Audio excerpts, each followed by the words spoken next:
샬롬, 수요일 아침입니다. 오늘은 고린도전서 5장 1절로 13절의 말씀, 어찌하여, 이 제목으로 말씀 나누고자 합니다. 자, 5장에서부터는요, 어찌하여라는 통탄, 한탄, 정말 어찌하여 이런 일이 일어날 수 있을까에 대한 하나의 사건이 고린도 교회에 있었음을 사도 바울은 지적하고 있습니다. 1절을 보십시오. 너희 중에 심지어 음행이 있다 함을 들으니 그런 음행은 이방인 중에서도 없는 것이다. 누가 그 아버지의 아내를 취하였다 하는도다. 고린도 교회, 제가 시작을 하면서 이렇게 표현해 드렸습니다. 무엇이든지 풍성한 교회. 그 지역 자체가 무엇이든지 풍성했던 곳입니다. 돈 많았습니다. 잘 먹고 잘 살았습니다. 또한 돈 있다 보니 문화, 또한 예술, 풍성하고 발달했습니다. 종교 넘쳤습니다. 그런데 그러한 뭐든지 풍성했다는 이야기가 고린도 교회 안에도 우리는 있었다는 것을 보고 있습니다. 1장부터 4장까지 주된 문제의 원인은 무엇이었습니까? 내 갈래로 갈기갈기 찢어졌던 교회의 분쟁의 이야기가 있지 않았습니까? 자, 그런데 오늘 5장에서부터는 또 하나의 문제가 덧붙여집니다. 그게 뭐라고요? 심지어 음행이 있다함을 들었으니. 자, 음행, 성적 타락, 성적 방종. 그런데 사도 바울은 얘기합니다. 이런 음행은 이방인 가운데도 없다. 그러면서 정확하게 지적하죠. 아버지의 아내를 취하였다. 아버지의 아내, 뭐예요? 엄마. 친엄마가 물론 아니겠죠. 아무리 여기서 말하는 아버지의 아내는 계모, 아마 아버지의 처, 그 관계 속에 이제 이 자식이 그렇게 아버지의 아내를, 계모를 그렇게 성적 관계를 맺음으로 완전히 정말 있을 수 없는 그런 타락들, 성적 방종이 얼마나 심각했는지를 지금 사도 바울은 지적하고 있습니다. 자, 음행의 문제. 제가 이 부분을 오늘 저녁에도 금요일 큐티 보면 우리가 금요일부터 추석 연휴여서 새벽 예배가 없습니다. 좀 쉬겠는데요. 그래서 미리 제가 이 음행에 대한 부분을 다시 한번 금요일 큐티 본문까지도 이어지거든요. 이걸 같이 나누고자 합니다. 2절을 보세요. 문제는 더 큰 문제는 뭐냐? 그리하고도 너희가 오히려 교만하여져서 어찌하여 통탄히 여기지 아니하고 그 일 행한 자를 너희 중에서 쫓아내지 아니하였느냐.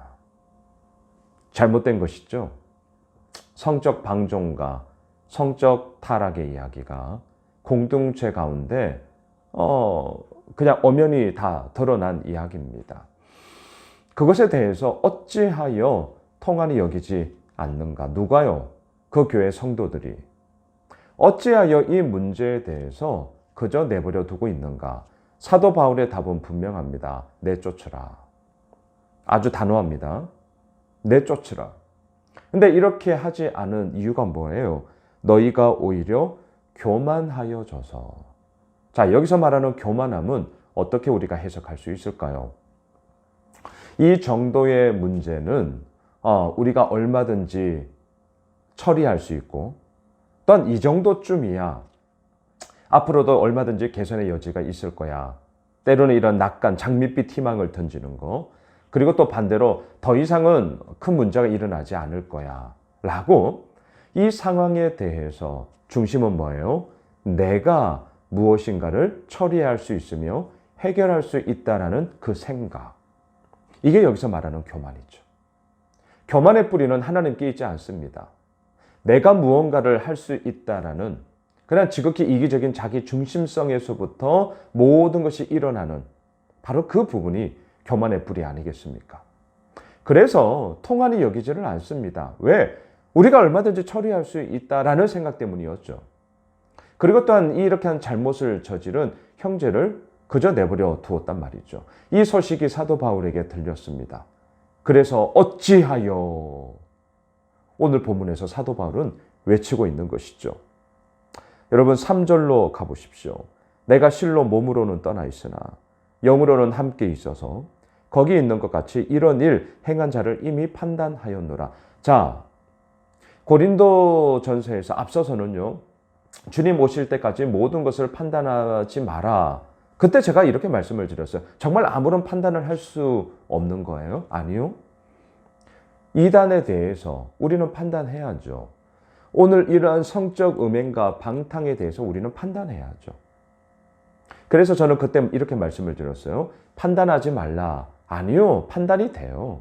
그렇다면 우리는 어떻게 가야 되는 것이죠? 제대로 된 판단, 하나님의 말씀의 기준을 근거로 삼아 올바른 판단자로 우리가 그 믿음의 여정의 길을 걸어가야죠. 고린도 교회는 판단이 난무했거든요. 그래서 판단하지 말라고 했어요. 하지만 그 판단치 않음. 그런데 오늘 이 문제에 대해서도 고린도 교회 성도들은 너무나도 나이브하게 안일하게 안주하면서 이 문제에 대한 심각성을 그저 망각해 버린 이러한 영적인 무능함에 대해 사도 바울은 지적을 하고 있는 것이죠. 5절로 한번 가보시죠. 이런 자를 사탄에게 내주었으니 이는 육신은 멸하고 영은 주 예수의 날에 구원을 받게 하려 함이라. 여러분 뭔가 조금 의아하지 않으세요? 이런 자를 사탄에게 내주었으니 사탄에게 내주면 어떻게 되는 거예요? 끝나는 거죠. 근데 사도 바울이 이렇게 얘기하는 방점이 뒤에 있습니다. 왜냐하면 이는 육신은 멸하고, 자, 여기서 이 육신은 어떤 육신입니까? 있어서는 안 될 음행을 저지른 육신이잖아요. 이 죄에 대해 대가 치름이 있습니다. 여러분, 죄에 대한 대가 치름이 있어요. 지난주 주일 설교, 기본 사람들의 속임, 계약서까지 도장 찍었어요. 평화조약을 맺었어요. 하지만 그 속인 것에 대한 대가 치름이 있었습니다. 뭐 했어요? 자자손손 물 깃는 허드렛 일을 하는 것이었죠. 우리가 잘 알고 있는 야곱 속였어요. 장자권의 축복을 받았어요. 하지만 우리 알고 있지 않습니까? 외삼촌 집 밧단 아람에 가서 20년간 오히려 더 큰 속임을 당하는 인생으로 대가 치름을 받았단 말입니다. 여기서 말하는 육신은 멸하고 이 음행에 대한 대가 치름이에요. 대가 치름이 있어야죠. 하지만 이러한 과정을 통해서 궁극적으로 원하는 것은 무엇입니까? 영은 주 예수의 날에 구원을 받게 하려 함이라. 자신의 잘못, 범죄에 대한 대가 치름이 있어야 되고요. 그 대가 치름의 과정을 통하여서 다시 한번 자신의 죄악을 회개하고 자신의 잘못됨을 인정하고 그 가운데서 오롯이 하나님의 은혜를 다시 한번 구하며 주 예수의 날에 구원을 받고자 하는 하나님의 은혜만을 붙잡고자 하는 그러한 시간들이 이러한 자들에게, 이 악한 자에게 있어야 했단 말입니다. 지금 그 얘기를 하고 있는 것이죠. 자, 그러면서 10절로 이제 내려가 볼까요? 9절부터 보시죠. 내가 너희에게 쓴 편지에 음행하는 자들을 사귀지 말라 하였거니와. 10절. 이 말은 이 세상에 음행하는 자들이나 탐하는 자들이나 속여 빼앗는 자들이나 우상 숭배하는 자들을 도무지 사귀지 말라 하는 것이 아니니 만일 그리하려면 너희가 세상 밖으로 나가야 할 것이라. 이거 참 슬픈 얘기예요. 우상 숭배, 탐하는 자, 음행하는 자, 속여 빼앗는 자들 도무지 사귀지 말라 하는 것이 아니다. 이건 무슨 말이냐? 그 자들과 무조건 다 사귀어라 이 말이 아니라 세상을 살아가면서 맺게 되어지는 관계 맺음을 얘기합니다. 지금 우리 얘기예요. 이 대한민국 보십시오. 그네들의 삶이 어떠한지를 우리가 상세하지는 알지는 못하지만 이런저런 뉴스를 보여서 세상의 그러한 기조들을 얘기하는 것이죠. 음행 엄청납니다. 이제는 좀 요즘 대두되는 게 뭐예요? 마약의 문제 엄청납니다. 자, 이게 지금 우리가 살고 있는 이 세상이라는 거예요. 이 세상에서 예수를 믿는 우리가 그 안에 살고 있는 것이죠. 그렇기 때문에 이런 자들과 관계를 맺지 않고 일상과 생업의 현장에서 그러한 자들과 관계를 맺지 않으면 세상 밖으로 나가야 한다는 말입니다. 그럴 수가 없다는 거죠. 자, 그러면 이 말은 뭐냐? 11절이에요. 이제 내가 너희에게 쓴 것은 만일 어떤 형제라 일컫는 자가 음행하거나 탐욕을 부리거나 우상숭배를 하거나 모욕하거나 술 취하거나 속여 빼앗거든 사귀지도 말고 그런 자와는 함께 먹지도 말라 함이라. 여기서 말하는 어떤 형제라 일컫는 자는 누굽니까? 공동체 안에 속해 있는 자. 예수 그리스도를 주로 고백한다라고 믿으며 그 믿음의 여정의 길을 함께 걸어가는 자 중에 이러한 음행, 탐욕, 사기, 술 취함 또한 잘못된 길을 걸어가는 그런 모든 모욕과 그릇된 길을 가는 자들에게 그런 자들에게는 사귀지 말라라고 얘기하는 겁니다. 그러면 어떻게 해요? 13절 밖에 있는 사람들은 하나님이 심판하시려니와 이 악한 사람은 너희 중에서 내쫓으라. 분명합니다. 왜 내쫓습니까? 이런 말이 좀 막 부대끼지 않으세요? 사랑으로 품어야지. 모든 것을 다 함께 해야지. 여러분 제가 말씀을 드렸습니다. 같은 말, 같은 뜻, 같은 마음으로 온전히 합하라. 맞습니다. 그것이 우리가 나가야 할 궁극적인 방향이 맞아요. 하지만 교회 안에도 분쟁이 있어요. 서로의 갈등이 있어요. 무엇으로부터 점검하셔야겠습니까? 이 당위성이 우리를 클리어하게 해결해 주지 않는다니까요. 말씀드렸잖아요. 그리스도께서 보내심. 그 그리스도께서 보내심 그리고 복음을 위하여 내가 달려감. 시작과 목적에 대한 분명함들을 다시 한번 점검하면서 가야 되는 것이죠. 이런 사람은 너희 중에서 내쫓으라. 그저 두면요. 어떻게 되는 줄 아세요? 제가 오늘 읽진 않았지만 6절부터 8절까지 누룩의 이야기가 나오죠.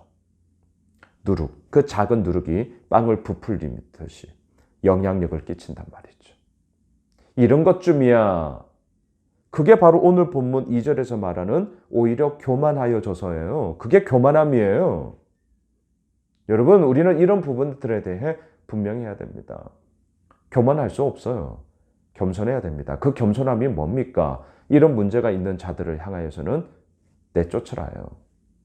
공동체 가운데서요. 이런 부분들에 대해 분명하게 우리가 기준을 세워야 됩니다. 그리고 그 과정 속에 그 형제의 회개와 참회와 다시 한번 되돌이킴이 있다면 그때는 어떻게 해야 됩니까? 다시 한번 공동체의 허락을 통해서 받아들이는 그런 과정들이 이제 필요한 것이겠죠. 지금 그 얘기를 하는 것이죠. 왜 이렇게 합니까? 누룩을 그냥 내버려 두면 그거는 교만함이기 때문인 것이죠. 말씀을 정리하겠습니다. 어찌하여?